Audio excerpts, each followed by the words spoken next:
शलोम शलोम शलोम। प्रभु यीशु मसीह नासरी के नाम में आत्मिक मृत्यु का शिकार एक विश्वासी एक मसीह कैसे होता है, कैसे वंचित हो जाता है पवित्र आत्मा से।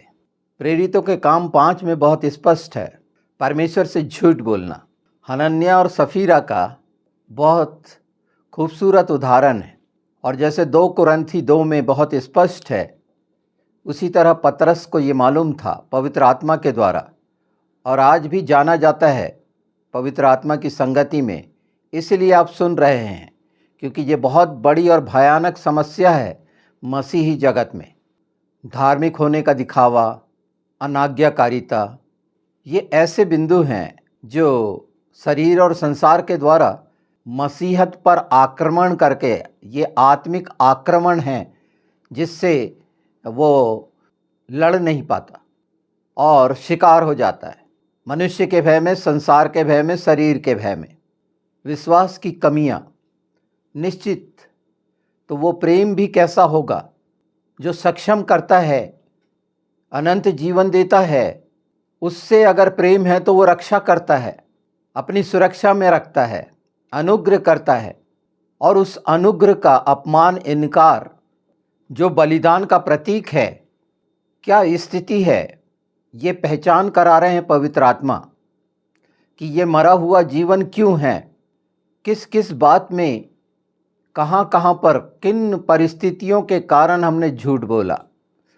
तो परिस्थितियाँ आपकी गवाह हैं कि वहाँ पर आप स्थिर नहीं रहे, वहाँ समझौता कर लिया संसार के साथ, लोगों के साथ। और वो जो छोटे छोटे ईश्वर अपने संसार के अपने हृदय में बैठा रखे हैं, उनसे प्रेरित होकर बार बार पश्चाताप और बार बार क्षमा मांगते रहे। ये पहचान लेना है, क्योंकि अनुग्रह से वंचित होना, पवित्र आत्मा से वंचित होना, एक वारिस को जो सब प्रकार की आशीष और सब प्रकार के अनुग्रह से भरपूर किया गया है, बहुतायत का जीवन दिया गया है, ऊपर से यीशु ने अपनी शांति दे के गया है, अपना आनंद दे के गया है, वचन ने दे के गया है, वचन की सच्चाई, जीवित वचन जिसमें सामर्थ्य है, प्रत्येक और प्रत्येक शब्द में सामर्थ्य है वचन के, और वादा है।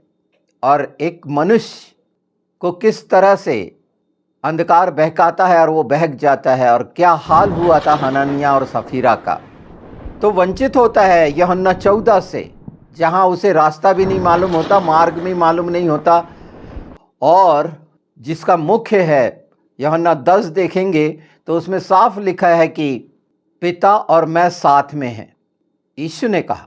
पर 20 में देखेंगे तो हमको जोड़ लिया है, जैसे पिता मुझ में, मैं पिता में, वैसे तुम मुझ में और हम तुम में होंगे। ये अंतर समझ में आ रहा है। इस अंतर को पहचानिए कि कब ऐसी स्थिति आती है। और उसी के बाद प्रेम का वो है कि अगर तुम मेरे आज्ञाकारी हो तो सचमुच में तुम मुझसे प्रेम रखते हो, और प्रेम रखते हो तो सच्चाई से मेरे साथ मेरी आज्ञा मानोगे और झूठ से अलग होगे, संसार से अलग हो गया। अगर कोई व्यक्ति संसार में अपने आप को सांसारिक रीति से, सांसारिक चीज़ों में लिप्त करके जी रहा है और यीशु पे, वचन पे दृष्टि नहीं है, तो निश्चित वो झूठा है, झूठ के साथ है, शैतान के साथ है। तो वो मरा हुआ है। कहलाने के लिए वो बपतिस्मा लिया हो, विश्वास कर रहा हो, बड़े बड़े काम हो रहे हों, पर जीवन मरा हुआ है। अनंत जीवन के लिए कुछ भी नहीं है, ये सच्चाई। और अगर इसको और गहराई से देखना है तो यिर्मयाह 16:17 में चले जाइए। वहाँ जो किया गया है, परमेश्वर ने किस रीति से बताया है कि इज़राइल क्या क्या कर रहा था, वही कुछ उससे भी भयानक आज मसीह जगत में हो रहा है। समझने से परे लगेगा, पर अगर इसका पूरा अच्छे से अध्ययन कर जाएंगे तो ये समझ में आ जाएगा पवित्र आत्मा के साथ कि परमेश्वर ने क्या प्रयास किया, किस चीज़ को ऊपर करना चाहता है और किस चीज़ को नीचे गिराना चाहता है। परमेश्वर की इच्छा से जो रोपा गया है, पूरी बात का अर्थ ये निकलता है, पर कर्म पूरे साफ साफ दिखाते हैं कि हम सबको देता है और हम किसको देते हैं। ये 16 में देखिए आप एजकेल में कि परमेश्वर ने हमारे लिए सब कुछ दे दिया, अपना बेटा भी दे दिया। वहाँ तो जो चीज़ें देता था, मैदा, तेल और सारी चीज़ें, कभी सोचा ये छोटी सी बात है, और उसके परिणाम क्या हुए, क्या क्या नाम दे दिया गया। वेश्याओं से भी बदतर ठहरा दिया गया मनुष्य को। वो किसी स्त्री के लिए नहीं है, वो आत्मा के लिए, स्त्री पुरुष दोनों, कि कैसे कैसे बहके हुए हैं ये आत्माएं। और यीशु में जब उस ऊंचे जगह पर हमें रखा गया तो हम कैसे नीचे गिर रहे हैं। वो इस शैतान की परीक्षा में कि झुककर मुझे प्रणाम कर ले, मुझे झुककर मेरा अभिवादन कर ले, ये सारी चीज़ें हो जाएंगी। और इसी भाग दौड़ में लगे हुए हैं, सोचते हैं चालाकी, छल, धोखा कर रहे हैं परमेश्वर के साथ, और उम्मीद करते हैं फिर भी उसकी दया है, पर कितना लज्जित कर रहे हैं। और इतने लज्जित कर दिए जाएंगे कि मुंह छिपाएंगे। अगर परमेश्वर को लज्जित करोगे तो खुद एक समय आएगा कि लज्जित होने का और जीवन का आनंद नहीं ले पाओगे। हम में से हर कोई जीवन का आनंद लेना चाहता है, पर शैतान के साथ कि वचन के साथ। वचन में सामर्थ्य है, वो याद किया हुआ नहीं, प्रमाणित है, हर बात सिद्ध है जो कही जा रही है। पतरस ने बोला, देख तेरे पति को गाड़ के आ रहे हैं, द्वारी पर थी। तो अगर यूहन्ना 14 की पूरी सच्चाइयाँ जीवन में जो लेने के हम इच्छुक हैं, बहुत अच्छा लगता है। जिसने मुझे देखा परमेश्वर को देखा, मैं हूँ, ये बोलने में कोई दिक्कत नहीं होती। पर परेशानी थोमा और फिलिपुस का देख लिए, बहुत स्पष्ट, नहीं जानते मार्ग। आज बहुत आराम से कहते हैं मार्ग, सत्य और जीवन यीशु है, हम जानते हैं, हम मानते हैं, हम मसीह हैं। फिर यूहन्ना 14:20 क्यों नहीं है? पिता पुत्र पवित्र आत्मा के साथ क्यों नहीं है? क्यों अलग है? तो बाहरी जो पाखंड और झूठ और छल और धोखा परमेश्वर को देते हैं, यीशु के नाम को देते हैं, तो पवित्र आत्मा कैसे साथ रहेंगे? उसके बावजूद भी दया हुई है। कितना घिनौना काम दिखाया गया है मनुष्य का, और परमेश्वर ने अपनी निज कौम के द्वारा दिखाया, इज़राइल के द्वारा, कि हम उसको देखकर सचेत हों, ना कि इज़राइलियों को दोष लगाएं, क्योंकि उसी से पहचान होती है। परमेश्वर ने अपनी संतान को इस तरह से कर दिया, उसे जरूरत ही क्या थी? वो हमारे लिए, अन्य जातियों के लिए, कि हम छुटकारा पाएं। तो ये यहूदी इज़राइलियों को बकना और उन पर दोष लगाना छोड़ें।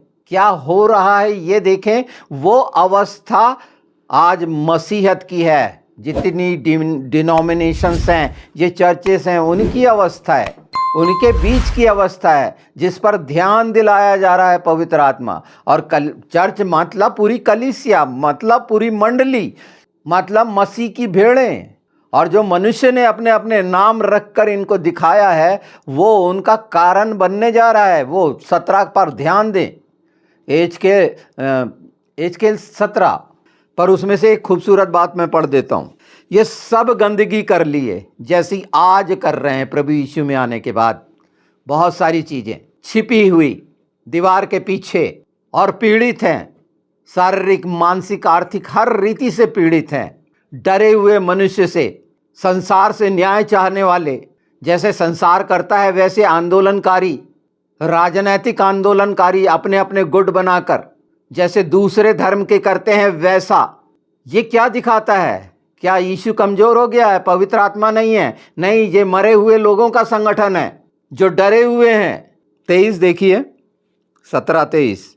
अर्थात इज़राइल के ऊंचे पर्वत पर लगाऊंगा, तब वो डालियां फोड़कर बलवंत और उत्तम देवदार बन जाएगा, और उसके नीचे अर्थात उसकी डालियों की छाया में भांति भांति के सब पक्षी बसेरा करेंगे। तब मैदान के सब वृक्ष जान लेंगे कि मुझे यहोवा ही ने ऊंचे वृक्ष को नीचा और नीचे वृक्ष को ऊंचा किया, हरे वृक्ष को सुखा दिया और सूखे वृक्ष को फलाया है। मुझे यहोवा ही ने यह कहा और वैसा ही कर दिया है। और आज की परिस्थिति में ये अंगूर की बेल की बात है, पर लालसा कैसे लगी रहती है। ये बहुत छोटी छोटी सी बातें पवित्र आत्मा आपके सामने रख रहा है, पर ये नींव है। अभी भी समय है, मन फिरा लो और हट जाओ, फिर पाप मत करो। यीशु ने बार बार जहाँ पर चंगाई दी, फिर पाप मत करो। हमें चंगाई मिली, जीवन मिला बपतिस्मा के द्वारा, यीशु को मानने के द्वारा। फिर पाप क्यों?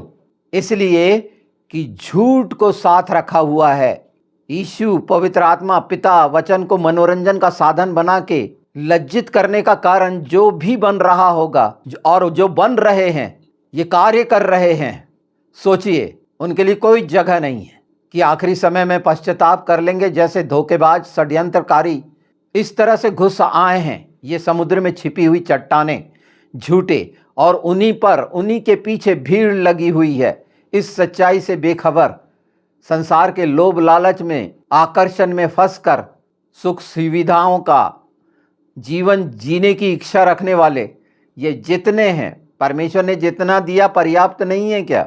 नौकरी चाकरी खेती बाड़ी सब दिया, उस पर आशीष करी, ये पर्याप्त नहीं है क्या? और उसके बाद उसको रुलाना, उसको धोखा देना, उस पर उसके लिए जलन पैदा करना, डाह पैदा करना परमेश्वर के जीवन में। तो ये छोटे छोटे देवताओं को रखने वालों, अपने अंदर देखो कि क्या कर रहे हो। गैर विश्वासी तो जो कर रहे हैं, पर विश्वासियों के द्वारा इतनी घृणित घिनौनी हरकतें जो हो रही हैं, इसीलिए यूहन्ना 14 कि उन बातों से वंचित हो तो ज़्यादा बेहतर है कि वचन की सामर्थ्य को पहचानो इन अंतिम समयों में, क्योंकि घर के ही दुश्मन होते हैं। यीशु के घर के दुश्मन मसीह जगत के वो कीड़े हैं जो नरक के हैं, जो झूठे भविष्यवक्ताई कर रहे हैं, झूठा प्रचार कर रहे हैं, झूठी बातों में फंसा रहे हैं और उसमें आसानी से फंस रहे हैं भोले भाले। ये शब्द ही इतना, एक किसी को आप पागल कह देना ज़्यादा भला है। ये भोला भाला शब्द तो इतना निकृष्ट और गिरा हुआ शब्द है जिसके अस्तित्व का कोई पता नहीं।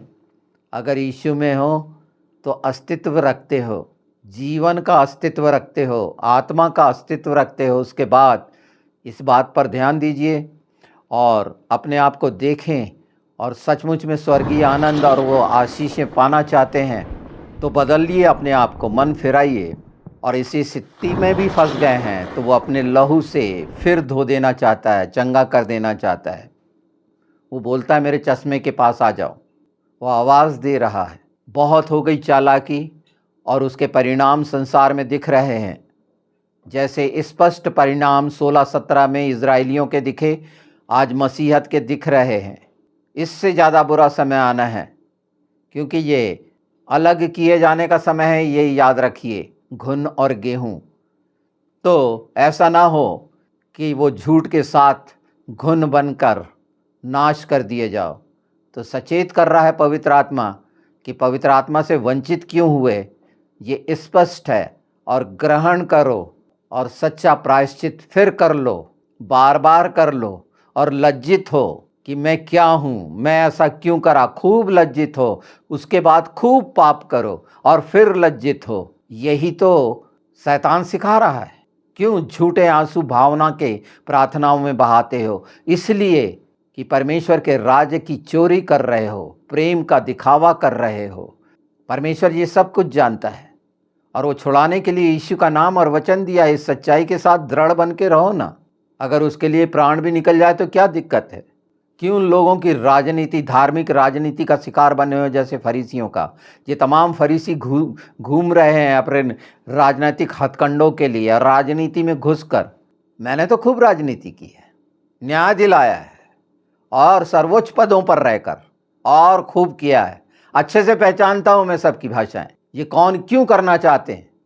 ये जितने नाम आते हैं जो जाके कांपते हैं, अपनी बातों को साफ तरीके से नहीं रख सकते, भेड़ों का इस्तेमाल करके उनको कत्ल करते हैं, उनका मांस खाते हैं अपने आप की ख्याति के लिए, अपने आप को प्रख्यात करने के लिए, और कुछ नहीं है। बचाने वाला सिर्फ यीशु है। मनुष्य पर विश्वास करोगे तो लज्जित होगे, धोखा खाओगे, और वही होगा जैसे सफीरा द्वार पर थी और मौत की खबर और मर गई। और ये स्थिति, द्वार पर मर रहे हो, यीशु के कहलाने वाले, कितना लज्जित कर रहे हो अनुग्रह को, यीशु के लहू को, यीशु के नाम को, पवित्र आत्मा को और पिता के प्रेम को। तो इसे पहचान लो और बदल जाओ और किसी पर निर्भर मत रहो। वचन यही कहता है, और वचन पर निर्भर रहना अनंत जीवन के लिए आवश्यक है। क्यों वादा करते हो जो निभा नहीं पाते? और अगर वादा करे हो तो मदद मांगो, वो मदद करता है, उसका वादा है, क्योंकि हम क्या देंगे वो दे रहा होता है। और जो सोचता है मैं दे रहा हूँ वो ही वादा खिलाफी करता है। परमेश्वर ने दिया है, परमेश्वर को दो।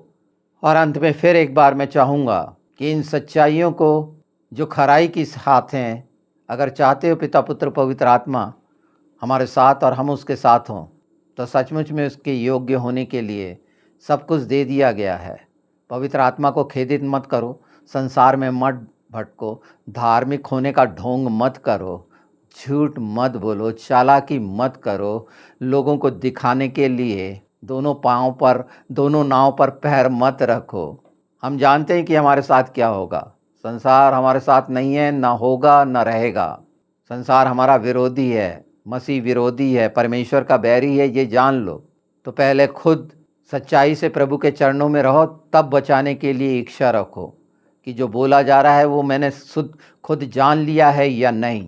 जो मैं अपने ओंठों का इस्तेमाल कर रहा हूँ सचमुच में कर रहा हूँ। 120 में कितना साफ लिखा हुआ है, भजन संहिता इतना खूबसूरत है, पहले ही से देख लीजिए। संकट के समय मैंने यहोवा को पुकारा और उसने मेरी सुन ली। हे यहोवा, झूठ बोलने वाले मुंह से और छली जीभ से मेरी रक्षा कर। हे छली जीभ, तो कितना छल कर रही है, कितना झूठ बोल रही है, कितनी चालाकी कर रही है लोगों से संबंध बनाने बिगाड़ने में, क्या क्या उपयोग हो रहा है। तो यीशु को दे दो ना, मन यीशु को दे दो ना। मान लो ना कि एक व्यक्ति अच्छा नहीं हो सकता, वो यीशु के स्वभाव का नहीं हो सकता। पवित्र आत्मा एक मनुष्य के साथ उसके धर्म कर्म के कारण नहीं रह सकता। यीशु के लहू के द्वारा, यीशु जीवन में है, वचन जीवन में है, सच्चाई जीवन में है और प्रतिज्ञा है उसके साथ कि हाँ, जैसा तूने मुझसे प्रेम रखा मैं रखूँगा और कभी तेरे विरुद्ध में कुछ भी नहीं करूँगा, चाहे मेरा प्राण चले जाए। ऐसा वादा और प्रतिज्ञा करते जिसके जीवन में यीशु का खून आया हो वो करेगा। जो पाप का खून है वो कर ही नहीं सकता, और वो पाप का खून पाप ही कराएगा जो मृत्यु की ओर ले जाएगा। यही बता रहा है प्रेरितों के काम 5। हनन्याह नाम का मतलब होता है अनुग्रह, और सफीरा का मतलब होता है नीलम, नीलम जो जहरीला है। तो जान लीजिए इस सच्चाई को और पहचान लीजिए। वैसे बहुत अच्छे हैं, हनन्याह नाम के बहुत से अच्छे लोग भी हुए हैं और झूठे भविष्यवक्ता भी हुए हैं। तो ये इस समय जो चल रहा है हनन्याह और सफीरा का, ये सारे जगत में मसीहत में दिखता है। उसमें से आप किस स्थान पर हैं, यही सच्चाई पवित्र आत्मा आपके सामने रख रही है।